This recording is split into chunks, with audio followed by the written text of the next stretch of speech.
Today, October 14th, more than 450 drones and approximately 30 missiles struck key Ukrainian infrastructure.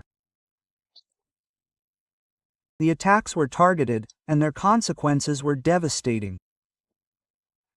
Entire neighborhoods in cities such as Kiev, Kharkiv, Dnipro, Odessa, Sumy, Poltava, and Chernihiv were left without power.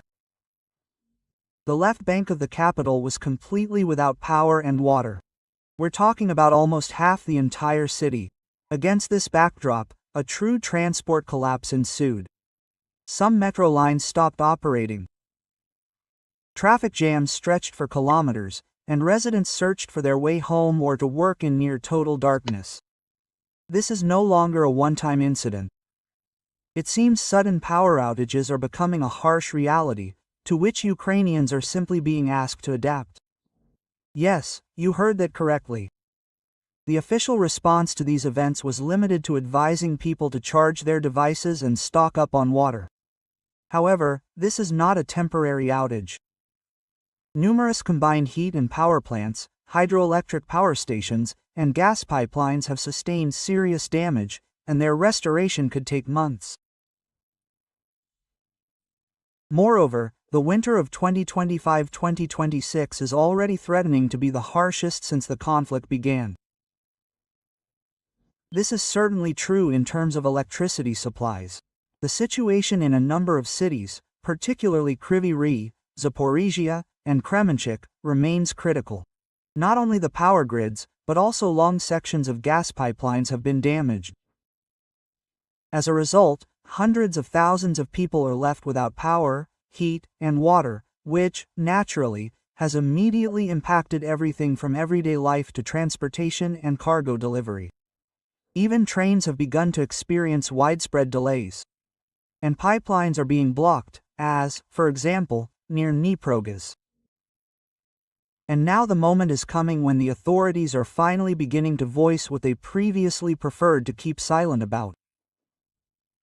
The chairman of the Dnipropetrovsk Regional Council, Mikhailo Lukashuk, stated directly, "Be prepared for any developments."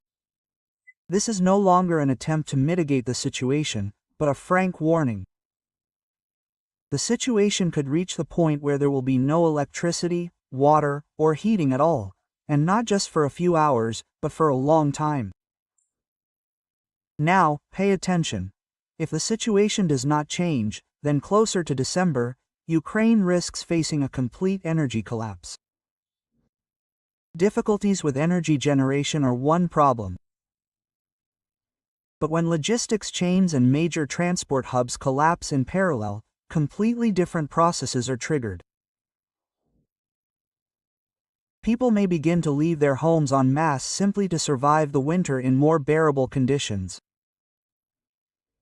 The reason for what is happening, according to many analysts, lies not only in external pressure, but also in the adoption of strategically dangerous decisions by the Bankova itself.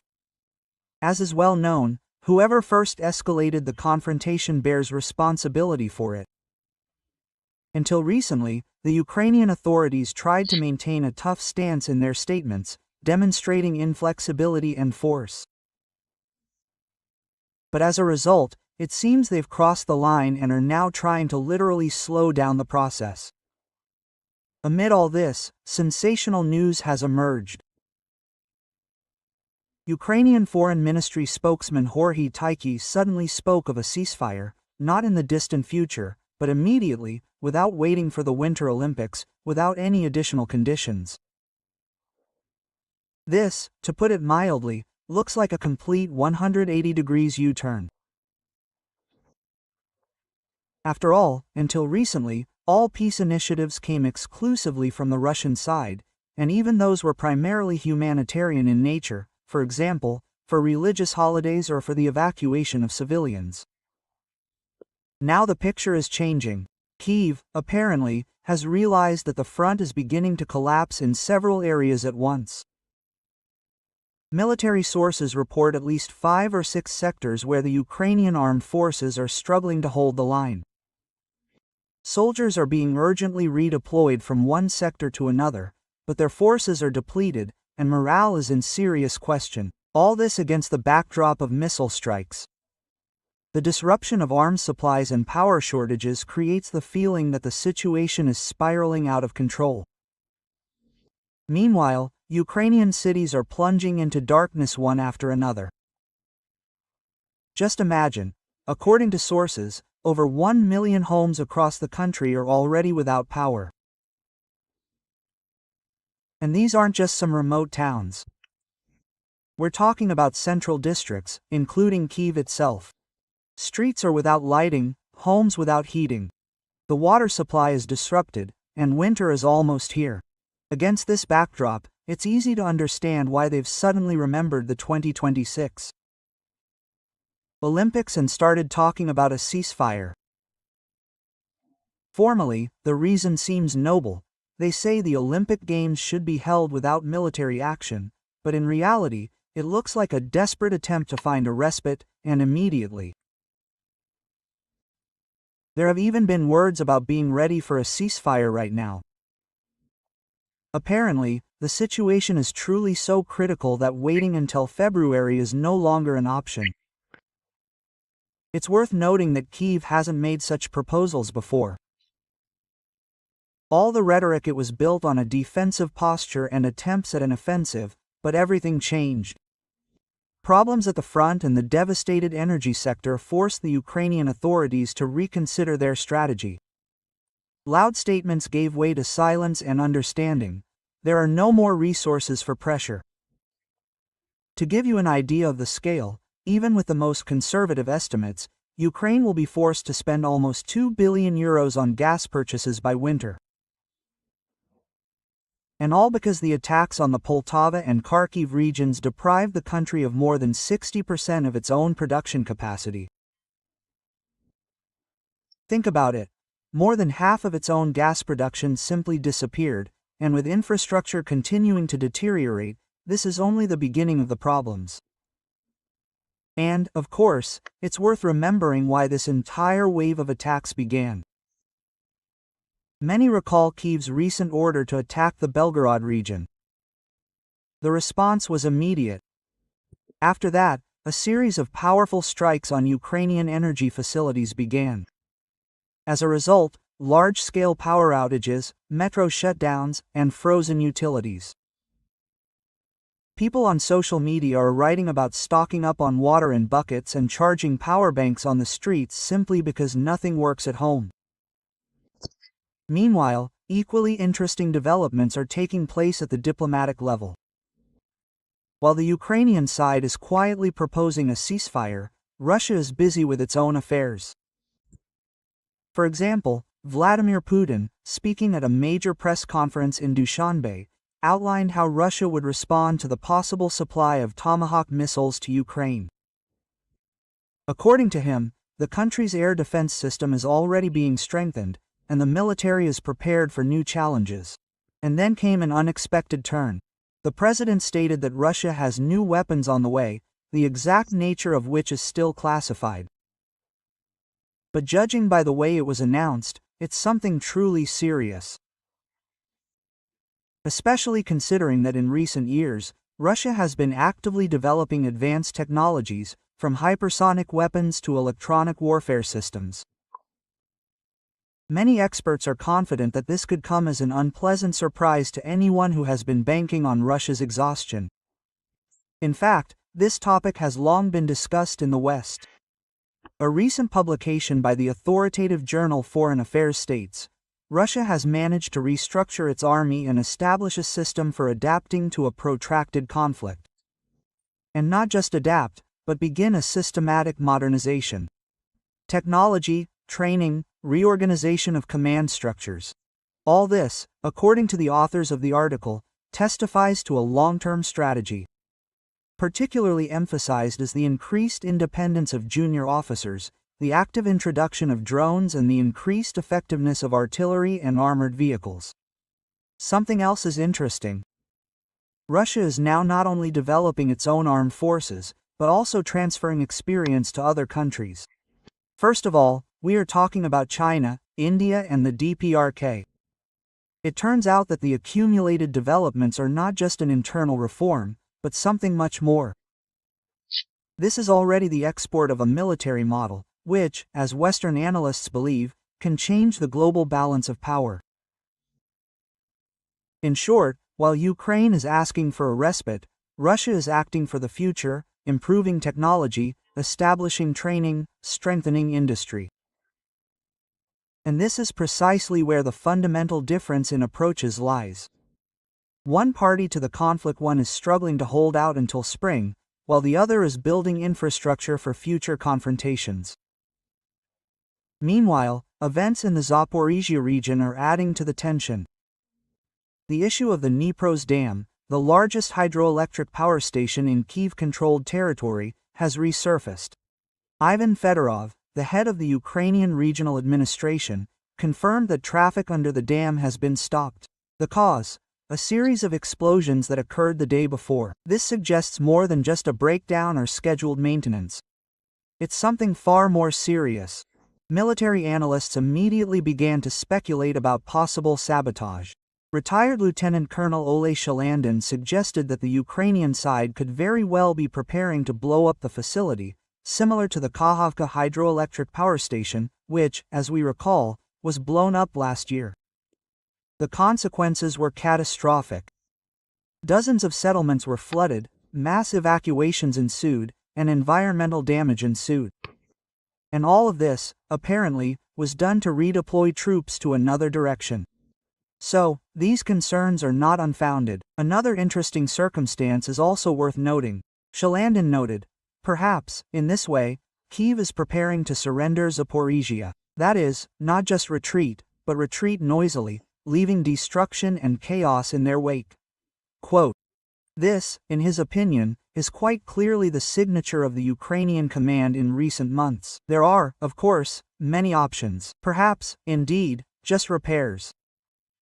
But if you look at what is happening as a whole, especially in conjunction with attacks on their own infrastructure, it looks like preparation for another high-profile step.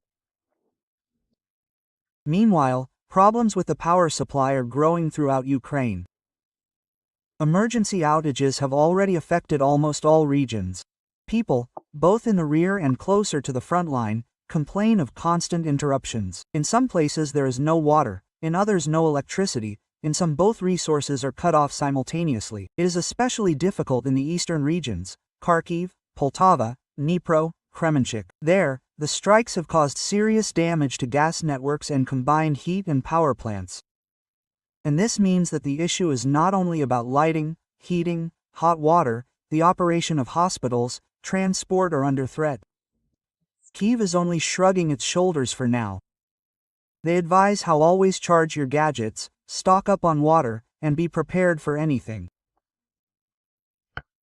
Frankly, this doesn't sound very encouraging, especially given the statements by Dnipropetrovsk Regional Council head Mikhailo Lukashuk, who said we need to be prepared for life without power and water. In other words, they're already openly saying that blackouts aren't a temporary inconvenience, but a new reality, and one that will last the entire winter. And that's where things get interesting. After all of this is essentially the result of a series of calculated moves. Bankova, carried away by the rhetoric of attack, upped the ante, deciding to strike at Russian territory, at Belgorod and the border regions.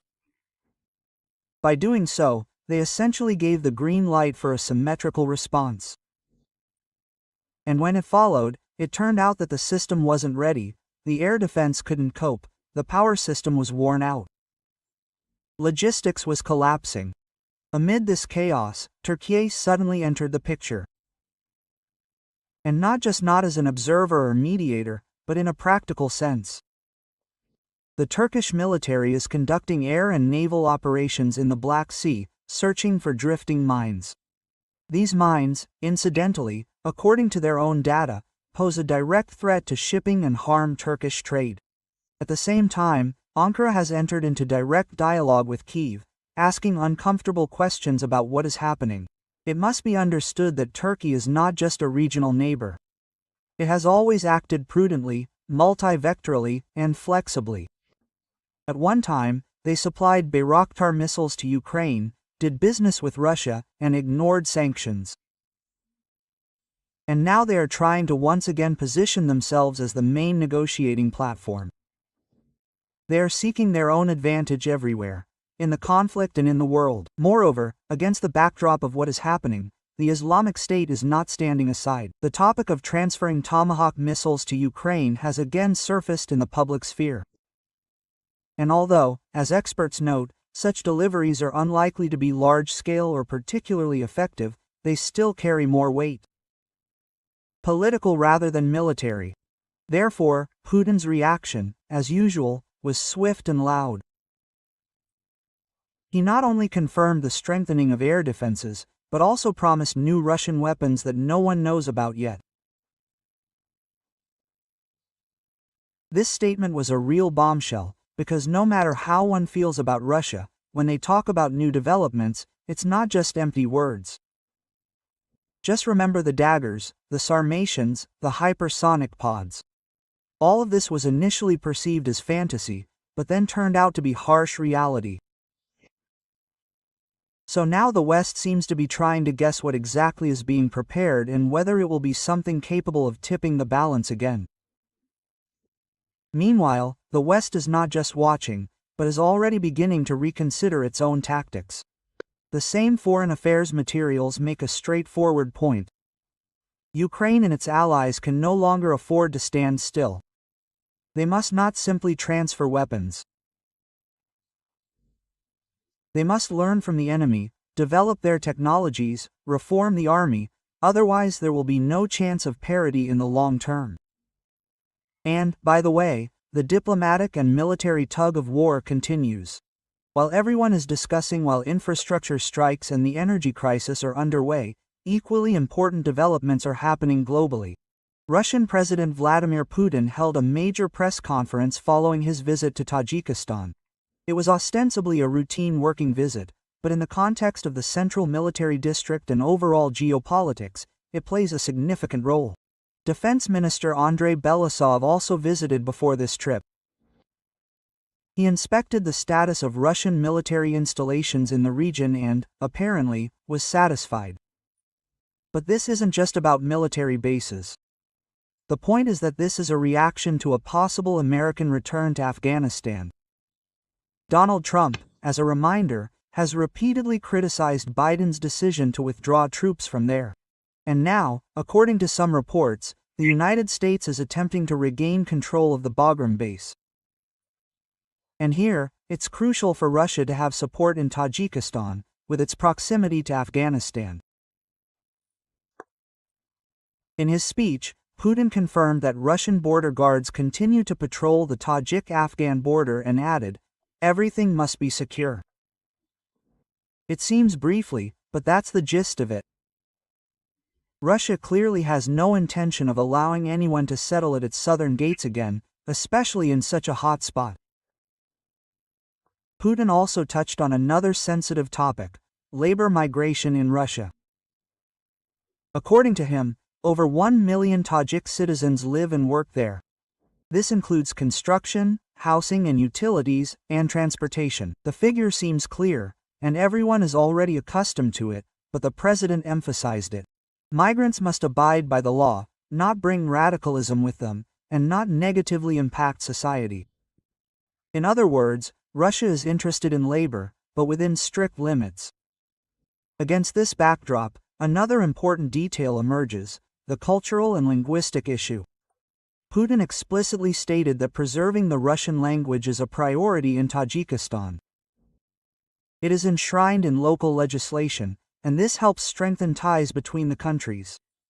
That is, despite all the challenges, Russia continues to try to keep the region under its wing, not only through military but also cultural policy. Meanwhile, returning to Ukraine's economy is preparing for a new test. Bloomberg reported that following the October strikes on energy facilities in the Kharkiv and Poltava regions, Ukraine lost more than 60% of its gas production capacity. This is a serious blow, because gas is not only about heating and hot water. It is also a key source of income, especially on the domestic market. Now, to somehow survive the winter, Kyiv will have to spend almost €2 billion on fuel imports. The money, as one might guess, will come either from external loans or from the next tranche from the EU or IMF. It's worth recalling that just recently, Zelensky loudly threatened blackouts in the Belgorod and Kursk regions. But, as often happens, things turned out differently. And in this general context, it's especially interesting to observe the dynamics of Kyiv's statements. Amid all these problems, strikes, blackouts, and difficulties on the front, suddenly, for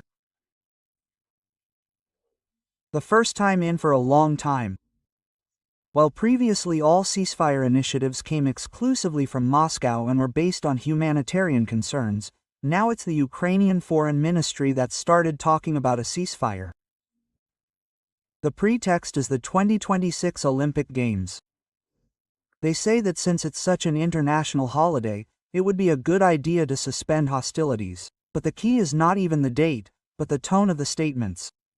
Ukrainian Foreign Ministry spokesman Jorge Taiki said outright that Kyiv is ready for a ceasefire right now, without waiting until February. That is, the situation is clearly pressing, and Ukraine itself is no longer hiding this. Insider reports from the front also speak volumes. Ukrainian sources report that the defense may collapse in at least 5 or 6 sectors of the front. The Ukrainian armed forces are redeploying units from one direction to another. But this no longer looks like a strategy, but rather like plugging holes. And all this is happening against the backdrop of attacks on railway junctions, dams, and logistics routes. For example, the closure of the Dnieper River is not only symbolic but also a very practical event. It affects supplies and evacuation. As a result, the following picture emerges.